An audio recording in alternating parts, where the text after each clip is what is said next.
Have you ever said something and not known how she started looking at you differently? No, I'm not talking about phrases like, "I like you," or, "You have beautiful eyes." Those only work if you have the face of Brad Pitt and the charisma of Ryan Reynolds. For the rest of us, a strategy is needed. Today, I'll show you 3 forbidden phrases. Why forbidden?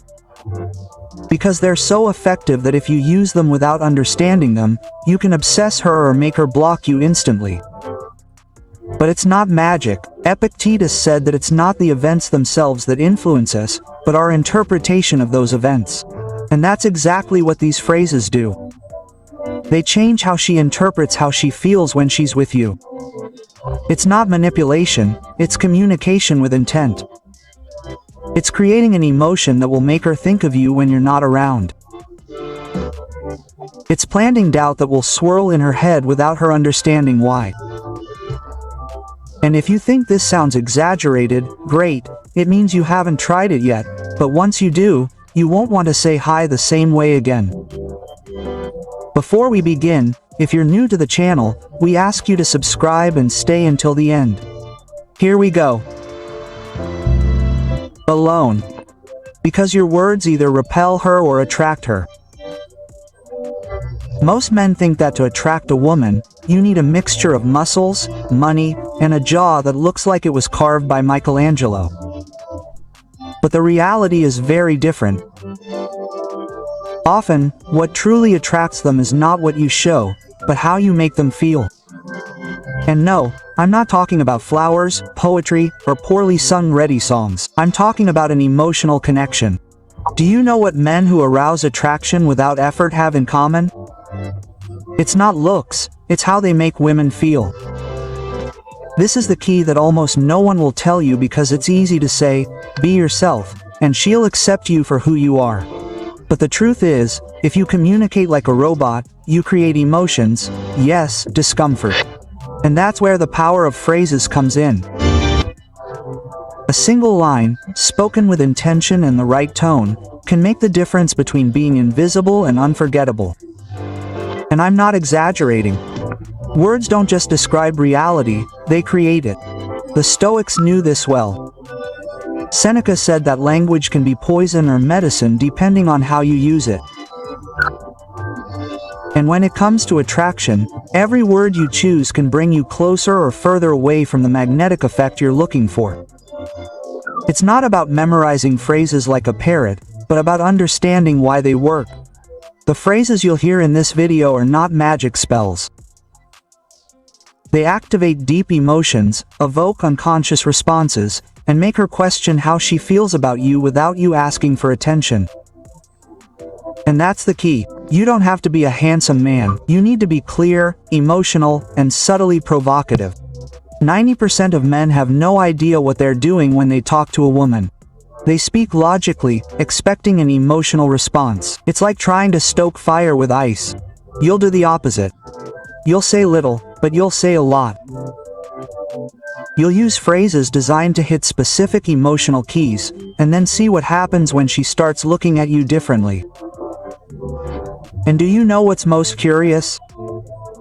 That many of those who think they have eloquence end up saying things that have the opposite effect, like that classic question, "Why are you so serious?" It doesn't create attraction, it creates a desire to disappear. The problem isn't that they don't speak, it's that they don't know what to say to create that spark that activates the emotional fire. It's like cooking. You can have the most expensive ingredients, but if you don't know how to harness the fire, you'll burn everything. The right phrase is like a well-presented dish. Simple, unforgettable. You don't need to say much, just emotion. So tune your ears and prepare your intuition, because what comes next isn't obvious, but it works. And if you don't understand what comes next, at least pretend you do. That helps too. I'm not promising magic, but a little well-directed emotional chaos. 2. It's not the phrase, it's where you say it from. Before I give you the phrases, there's something I need to tell you. Because if you don't understand it, you'll end up using them as a cheap trick. And that never ends well. And these phrases aren't magic formulas, spells, or buttons you press and boom, she's at your feet. They're tools for emotional connection, like any powerful tool. If you use them without understanding the moment, the intention, and the energy behind them, you can come across as forced, fake, or even pathetic. And I'm not trying to be harsh, but it's better for you to know this now than when she blocks you on WhatsApp. The problem is, many people, when they discover these types of phrases, are so excited that they want to use them everywhere, with any woman in any situation. Like the Pokemon phrase, "I choose you."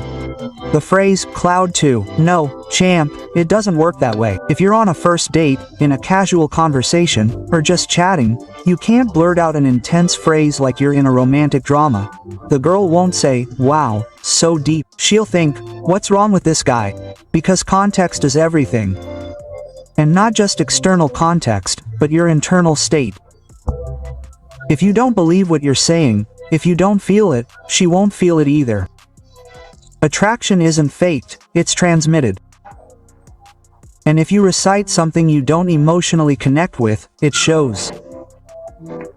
Marcus Aurelius said the best defense is not to seem offensive. Here, the best seduction is not to seem seductive. The true power of these phrases is not in the words themselves, but in the attitude with which you deliver them. Confidence, calm, intention, subtext. Because, yes, what you don't say seduces too. Have you ever seen someone walk into a room and change the atmosphere without opening their mouth? That's what I want you to achieve with your presence and energy before you say a single word. Now imagine this combined with phrases that pique her curiosity, that touch subtle emotions, that make her question what she's feeling. That's where it becomes powerful. But I repeat, use it wisely.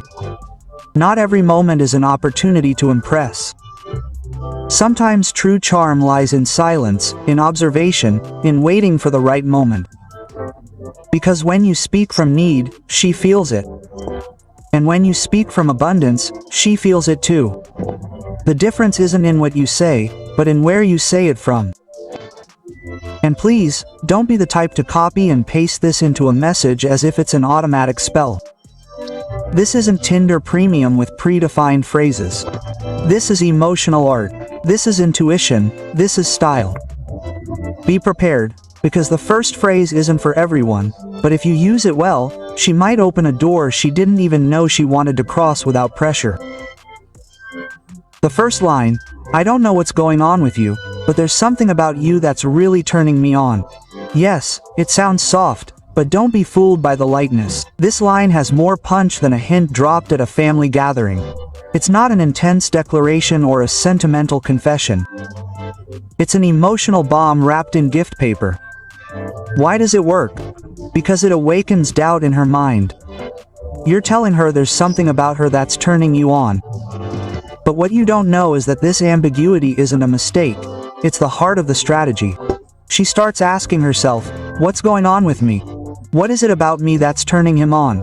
Quote. And these types of questions are pure attraction fuel. When a woman feels like a mystery to be solved, she becomes emotionally hooked. The magic is in the subtext. You don't say, "I like you." You say, "Something about you is turning me on. I don't understand it myself." It's measured vulnerability. You don't fall to your knees, you don't become a tragic poet.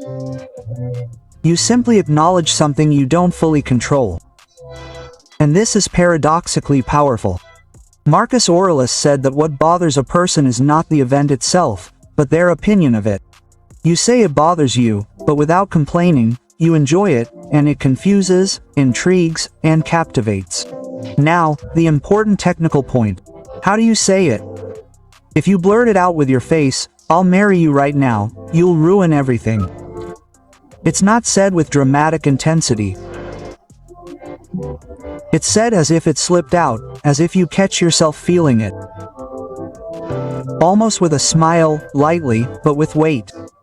One of my clients used this phrase after a light conversation with a girl who already had pent-up tension. He said it almost without looking, as if he were talking to himself. She was silent for 3 seconds, and then she smiled. That smile that says, "I liked it, but I'm not admitting it." That's the reaction we're looking for, because you're not looking for a phrase that will impress. You're looking for a phrase that will awaken, that will take her out of autopilot. And don't use it just any old time. How is it that I irritate you? Don't explain anything, just smile.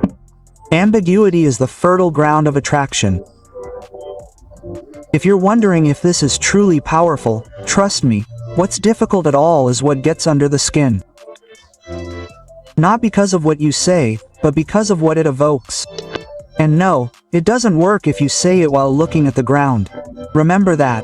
Second phrase, I like the way you make me lose concentration. That's not normal. At first glance, that sounds like a weird compliment, doesn't it? Something someone might say when they're unsure whether they're flirting or asking for emotional help. But in reality, the phrase is surgically crafted to create subtle emotional tension. Here, you're not talking about how beautiful she is. You're not talking about her body, her eyes, her voice. You're talking about how she affects you. And that little twist changes everything.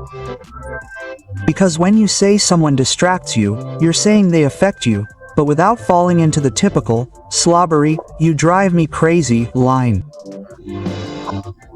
It's one of those phrases that works because it hints more than it shows. You're not saying you're in love. You're not saying you're impressed. You're saying that, despite herself, she takes you off center, and that, said so effortlessly, awakens something very powerful. Intrigue, plus validation. Intrigue, because she doesn't know exactly what she did. And validation, because what little she did was enough to touch you effortlessly, without being asked. Marcus Aurelius said that self-mastery is true strength. This phrase is a way of saying it. Usually I'm in control, but with you, something moves within me, and that crack in your bristles creates an unexpected connection. Now let's move on to context. When to say it, it's not for every moment. Ideally, when you're in the middle of a cheerful conversation, where there's laughter, glances, a little tension. You let it out like someone who didn't mean to say it, but it slipped out. A real-life example. One of my students said this while they were talking about some trivial matter, a story about a lost dog. In the middle of laughter, he paused for a second, looked at her, and blurted it out with a half smile. She was silent, touching her hair, and then said, "Is that good or bad?" Boom, score a point for him. See what that phrase does? It doesn't force it, it doesn't ask, it simply observes and shares what's going on inside you. And that emotional honesty with a playful tone is a cocktail that's very hard to ignore. But as always, be careful. If you say it with an attitude of, "Oh, please love me," you'll lose all the magic. It should sound like something you simply noticed and released without expectations. And if she laughs or changes the subject, great, don't push it. You've already planted the idea, you've already established the question, and often the impact comes not in the moment, but later, when she's alone thinking, remembering. And yes, you may think that this phrase is too simple to create anything real, but here's the trick. It's not what you say, it's what you activate. Women don't remember long speeches. They remember the exact moment they felt something different. Trust me. A guy who knows how to speak little but with intent has more power than one who can't keep quiet even in his sleep. And don't say it while looking at your phone. Third phrase, if I kissed you right now, I know you wouldn't be able to stop me. Yes, it's intense. Yes, it's bold. And yes, used at the wrong moment, it can make you look like an award-winning opera actor. But at the right moment, this phrase has a brutal impact. First, the obvious. This is not a phrase for beginners. This is not for a conversation in a cafe with a coworker you barely know. This phrase is released when there's already fire, when there's tension, when there are glances that last half a second longer than usual. Now why does this work? Because it's not a question, it's a statement, filled with confidence and desire. You're not saying, "I can kiss you." That's the most unsexy thing on the planet. You're inviting confidence. You're saying, "I know you want this, and I know you couldn't avoid it." And here comes the nuance. While this phrase sounds aggressive, it's actually playing with the fantasy, because there's a kind of implied theater in this line. You're not saying you'll kiss her. You're saying if, leaving her mind to do the rest of the work. Epictetus said that we don't control events, but we control our responses. This phrase triggers a mental event. An image she didn't ask for but now must process. If she smiles, if she looks down, if she laughs nervously, you've won. If she stops you right away or awkwardly changes the subject, you've let it out too soon. And here's where social reading comes in. You have to sense whether the moment is charged, whether there's built-up tension, whether she's been verbally toying with you. This phrase doesn't initiate fire, it finishes it. And yes, it can go wrong. So it's powerful because it involves risk, and risk taken well creates intense emotion. One of my students, bold as few others, used this in the car after a date where everything was flowing incredibly. Silence, a look, a pause, and he lets it out. She simply smiled, moved closer, and kissed him. Magic. No, it's not magic. And if you say it, stay firm. Don't laugh nervously, don't apologize.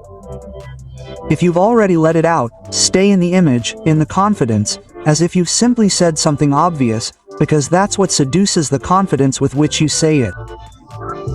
Not just that you're saying it, you're not asking permission, you're not asking for forgiveness. You're offering the image and leaving it there. And please, don't let it out in the message. This phrase requires context, energy, eye contact. And if you're thinking, but that's too risky. Exactly, welcome to the point. Risk is what separates one conversation from a lasting memory. Most people play it safe. You'll play with intent, because if you only say the obvious, you get the obvious.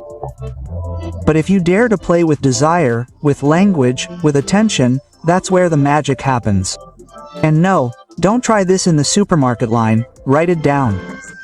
Bottom line, in the end, what you say matters, but how you say it changes everything. You don't have to be the most beautiful, nor the tallest, nor have a movie quote. You just need to know how to activate emotions. And these three phrases, used well, can open doors you didn't even know existed. And if this video brought you value, don't forget to subscribe and turn on notifications. This channel is designed to help you be a compelling communicator without the need for cheap tricks. See you in the next video. In the meantime, practice and remember, words are free, but used well, they are worth gold. And don't worry if you don't do it perfectly at first.